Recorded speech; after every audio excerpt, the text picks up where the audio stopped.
200 యూనిట్లు ఉచితంగా మరమగ్గాలకి 500 యూనిట్లు పవర్ లూమ్స్కి ఇస్తున్నాం. ఇవన్నీ చేసి ప్రతి ఒక్క కుటుంబానికి తక్షణ సాయం అందించే విధంగా, మీకు జీవన ప్రమాణాలు పెంచే విధంగా ఈ ప్రభుత్వం వర్కౌట్ చేస్తూ ఉంది. అయితే ఎప్పుడు కూడా మీరు ఒక విషయం గుర్తుపెట్టుకోవాలి, ఈరోజు గడిస్తేనే లాభం లేదు, భవిష్యత్తు కూడా ఆశాజనకంగా ఉండాలి. ఈరోజు మీరు పిల్లల్ని చదివిస్తున్నారు, బాగా చదివిస్తున్నారు, చదివిన తర్వాత ఉద్యోగం లేకపోతే నేర్చుకున్న చదువు కూడా నిరర్ధకం అవుతుంది. అందుకే ఈరోజు ఈ ప్రభుత్వం అన్ని కూడా బ్యాలెన్స్ చేస్తున్నాం. సంక్షేమం, అభివృద్ధి, సుపరిపాలన, ఈ మూడు కూడా కలిపి ముందుకు తీసుకుపోతున్నాం.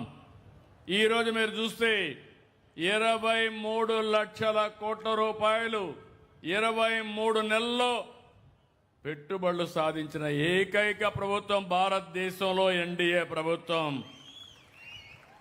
ఇంకో పక్కన మీరు చూస్తే ఇవన్నీ కానీ కంప్లీట్ అయితే మా తమ్ముళ్ళు వేరే ప్రాంతానికి పోయే పని లేదు, ఇక్కడనే మీకు ఉద్యోగాలు ఇప్పించే బాధ్యత ఈ ప్రభుత్వం తీసుకుంటామని యువతకు నేను హామీ ఇస్తున్నా. ఇక్కడనే మన పోర్టు, కాకినాడ పోర్టు ఉంది, గ్రీన్ అమోనియా వస్తుంది, గ్రీన్ హైడ్రోజన్ వస్తుంది. దీనిపైన 80,000 కోట్ల రూపాయలు పెట్టుబడి పెడతారు. ఇంకో పక్కన మీరు ఒకసారి చూస్తే ఇక్కడే అడిషనల్గా ఎస్సీజెడ్ పోర్ట్ కూడా వస్తుంది. ఇంకో పక్కన పాయకరావుపేట, అక్కడ ఒక స్టీల్ సిటీనే వస్తుంది. విశాఖపట్నంలో ఏదైతే ఈరోజు ఉన్నటువంటి అతిపెద్ద సంస్థ గూగుల్, మొన్నే ఫౌండేషన్ వేశాం, 15 లక్షల కోట్ల రూపాయలు పెట్టుబడితో డేటా సెంటర్ పెట్టి అక్కడ ఏఐ కూడా ప్రాధాన్యత ఇస్తున్నారు. అమరావతిలో క్వాంటమ్ కంప్యూటర్కి వెళ్తున్నాం.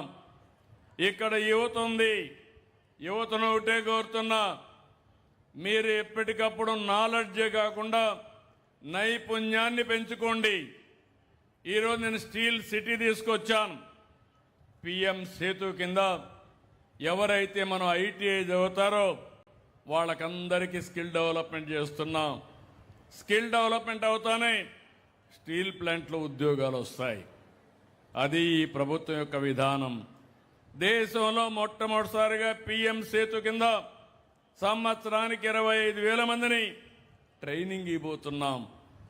ఇంకో పక్క ఎన్నో సంవత్సరాలుగా పెండింగ్ ఉంది, విశాఖపట్నం స్టీల్ ప్లాంట్ని రివైవ్ చేశాం. విశాఖపట్నంలో ఏదైతే రైల్వే జోన్ కూడా తీసుకొచ్చాం. ఇప్పుడే ఎంపీ గారు చెప్పిన పనులన్నీ తప్పకుండా రాబోయే రోజుల్లో పరిష్కారం చేసే బాధ్యత రాష్ట్రం, కేంద్రం తీసుకుంటామని కూడా మీ అందరికీ హామీ ఇస్తున్నా. ఇదే కాదు, నేను మిమ్మల్ని అందరినీ ఎప్పటికప్పుడు విజ్ఞప్తి చేస్తున్నా. ఈరోజు మీరు చూస్తే ప్రతి పేద కుటుంబం అప్పులు చేయడానికి కారణం మీ ఆరోగ్యం. ఓసారి మీ ఆరోగ్య సమస్యలు వస్తే కొన్ని జబ్బులైతే సంపాదించిన ఆస్తులు, పెద్దలు సంపాదించిన ఆస్తులు కూడా అమ్మేసే పరిస్థితికి వస్తున్నాం. ఒక క్యాన్సర్ కానీ లేకపోతే ఇంకా అలాంటివి అనేక సమస్యలు వచ్చే పరిస్థితి వచ్చింది. ఇంకో పక్కన విద్య కోసం పిల్లల్ని చదివించాలని, బాగా కార్పొరేట్ విద్యకు పంపించాలని మీరు కూడా పోటీపడి అప్పుల పాలయ్యే పరిస్థితి వచ్చారు. ఓసారి అప్పులు చేసిన తర్వాత ఉద్యోగం రాకపోతే కుటుంబం చితికిపోయే పరిస్థితికి వచ్చింది. అందుకే నేను ఆలోచించిన విధానం, చదువులో మీ పిల్లల ఖర్చు తగ్గాలి. గవర్నమెంట్ స్కూళ్ళు కూడా ప్రైవేట్ స్కూల్స్ కంటే బాగుంటాయి, అది నా గ్యారంటీ. అలాంటి నాణ్యమైన విద్య ప్రతి ఒక్క పేదవాడికి ఇప్పించే బాధ్యత ఈ ప్రభుత్వం తీసుకుంటాం. రెండోది, సంజీవిని ఒక ప్రాజెక్టు తీసుకొచ్చాను. మీకు అందరికి ఐడియా ఉంటుంది. లక్ష్మణుడు మూర్చబోతే ఆ రోజు లక్ష్మణుని కాపాడాలంటే రాముడు అడుగుతాడు. అప్పుడు హనుమంతుడు వెళ్ళి పెద్ద పర్వతాన్ని తీసుకొచ్చి అందులో సంజీవని మొక్కతో వైద్యం చేస్తే బతికాడు. అందుకే నేను సంజీవిని పేరు పెట్టాను. ఈరోజు సంజీవిని ప్రాజెక్టు ద్వారా మీ ఇంటి దగ్గరికి ప్రపంచంలో ఉండే మెడికల్ నాలెడ్జ్ని తీసుకొచ్చి ఏ రోగమైనా బాగు చేసే బాధ్యత ఈ ప్రభుత్వం తీసుకుంటామని మీ అందరికీ హామీ ఇస్తున్నా. అయితే డిజిటల్ హెల్త్ రికార్డ్స్ క్రియేట్ చేస్తాం. ప్రతి ఒక్కరి ఆరోగ్యానికి స్కోర్ ఇస్తాను. మీ ఊరికి కూడా స్కోర్ ఇస్తాను. నీ ఆరోగ్యం ఎట్లుంది, మళ్ళీ నువ్వు ఆరోగ్యంగా ఉండాలంటే మనిషికి ఆరోగ్యం చాలా ముఖ్యం. అన్నింటికంటే మీరు గుర్తుపెట్టుకోవాలి. కొంతమంది డబ్బులు ఉంటాయి, ఆరోగ్యం ఉండదు. ఆ డబ్బుల వల్ల ఆనందం ఉండదు. డబ్బులు అవసరం, కానీ ఆరోగ్యం కూడా ఉంటేనే వాళ్ళు ఆనందంగా ఉండే అవకాశం వస్తుంది. మెరుగైన జీవితాన్ని గడిపే అవకాశం వస్తుంది. అందుకే నేను ఈ ప్రాజెక్టు ద్వారా ప్రివెంటివ్ హెల్త్కి వెళ్తున్నాను. అంటే మీరు ఒక జబ్బు రాకమనిపోయి ఏం చేయాలి, ఒకవేళ జబ్బు వస్తే ఏం చేయాలి, అట్లా కాకుండా అందరూ మందులే తింటామంటే మందులు కూడా కెమికల్సే. దానివల్ల ఇంకా ఆరోగ్యం దిగజారుతుంది తప్ప ఆరోగ్యం మెరుగుపడదు. లేదు మేము ఆపరేషన్లు చేసుకుంటామంటే భగవంతుడు మంచి బాడీని ఇస్తే మీరు కట్ చేసుకుంటామంటే ఏ విధంగా సబబో మీరే ఆలోచించాల్సిన అవసరం ఉంది. అందుకే ఆగస్టు 15కి రాష్ట్రం మొత్తం అన్ని జిల్లాల్లో సంజీవిని ప్రాజెక్టు తీసుకొచ్చి మీకు మెరుగైన ఆరోగ్య సేవలు అందించే బాధ్యత మీ ఇంటి దగ్గరే అందజేసే బాధ్యత నాది. మీరు అవసరమైతే ఏ డాక్టర్ కావాలన్నా మీకు అపాయింట్మెంట్ ఫిక్స్ చేపిస్తాం.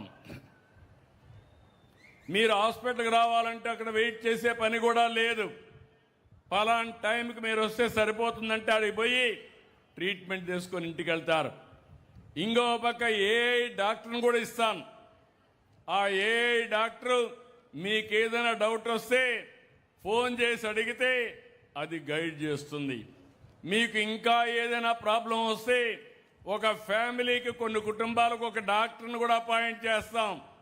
మీరు ఫోన్లో మాట్లాడితే అతను కూడా గైడెన్స్ ఇస్తాడు. ఇట్లా ఒక విధానానికి శ్రీకారం చుడుతున్నా. దీని ద్వారా నేను ఒకటే చెప్తున్నా, మీరు నా ఆరోగ్యం చూస్తూ ఉంటారు. నేను ఎప్పుడు కూడా సిగ్గాల అయ్యానా? చూశారా ఎవరన్నా? ఎందుకు సిగ్గాలేదు? నేను తిండి తేడా తక్కువ తింటా, ఎంత అవసరమే అంతే తింటా, ఏమేం తినాలనో అదే తింటా. మనం ఏం చేస్తున్నాం, అందరం వరి ఎక్కువ తింటున్నాం, బియ్యం తింటున్నాం, కార్బోహైడ్రేట్స్. ఇది దానివల్ల ఏమవుతా ఉంది, మీకందరికీ షుగర్ వస్తూ ఉంది. షుగర్ అనేది అన్ని జబ్బులకు గేట్వే. అక్కడి నుంచి మీకు రాబోయే రోజుల్లో అన్ని సమస్యలు వచ్చే అవకాశం ఉంటుంది. ఇది చెప్పినంత ఈజీ కాదు, కానీ నేను మిమ్మల్ని అందరినీ ఒకటే కోరుతున్నా, ఈ రాష్ట్రాన్ని ఆరోగ్య ఆంధ్రప్రదేశ్గా తయారు చేసే బాధ్యత ఈ ప్రభుత్వానికి, సహకరించే బాధ్యత మీది. అందుకే లాస్ట్ ఇయర్ మీరు చూశారు, యోగాంధ్ర చాలా బాగా చేశాం. విశాఖపట్నంలో ఊరూరు నేను చూశాను. మీరు కూడా యోగా బ్రహ్మాండంగా చేశారు. ఇప్పుడు మళ్ళీ 26 యోగాంధ్ర వచ్చింది. 14 రోజులు ట్రైనింగ్ ఇస్తున్నాం, ప్రాక్టీస్ చేస్తున్నాం. అమరావతిలో ఈ సంవత్సరం అమరావతి కేంద్రంగా చేస్తాం రాష్ట్రం. మీరు కూడా మీ గ్రామాల్లో చేయాలి. మీరు కూడా ఆలోచించుకోవాలి.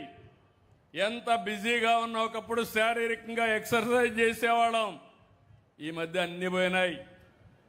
ఈ మధ్య మనం అందరం కూడా బిజీ అయిపోయి ఎంతోపైన సెల్ ఫోన్ ఆన్ చేసుకుని, టీవీ ఆన్ చేసుకుని ఆ సీరియల్ చూస్తూ లేనిపోని టెన్షన్ తెచ్చుకునే పరిస్థితికి వస్తున్నాం. అట్లా కాకుండా దినానికి ఒక హాఫ్ అన్ అవర్, అర్ధ గంట మీరు కానీ ఆలోచించి ఎక్కడికక్కడ కానీ ఎక్సర్సైజ్ చేస్తే ఇంకా మీ ఆరోగ్యానికి సమస్య ఉండదు. నేను ఇలాంటి ఇదే కాదు, యోగానే కాదు, ఓసారి మెడిటేషన్ 10 నిమిషాలు మెడిటేషన్ చేస్తే మైండ్ శాంతి వస్తుంది, కామ్ అవుతుంది. అందరం కూడా ప్రపంచాన్ని మనమే మోస్తున్నట్టు ఎక్కడికక్కడ పరిగెత్తి అలసిపోతున్నాం. ప్రపంచాన్ని మనం మోయక్కర్లేదు. మనం బాగుంటే ప్రపంచం బాగుంటుంది. ఈ విషయం కూడా మీరు గుర్తుపెట్టుకోవాల్సిన అవసరం ఉంది. నేను అందుకనే చాలా స్పష్టంగా మీరు చూశారు. కొంతమంది అంటున్నారు నేను స్వర్ణ ఆంధ్రప్రదేశ్ 2047 అన్నాను.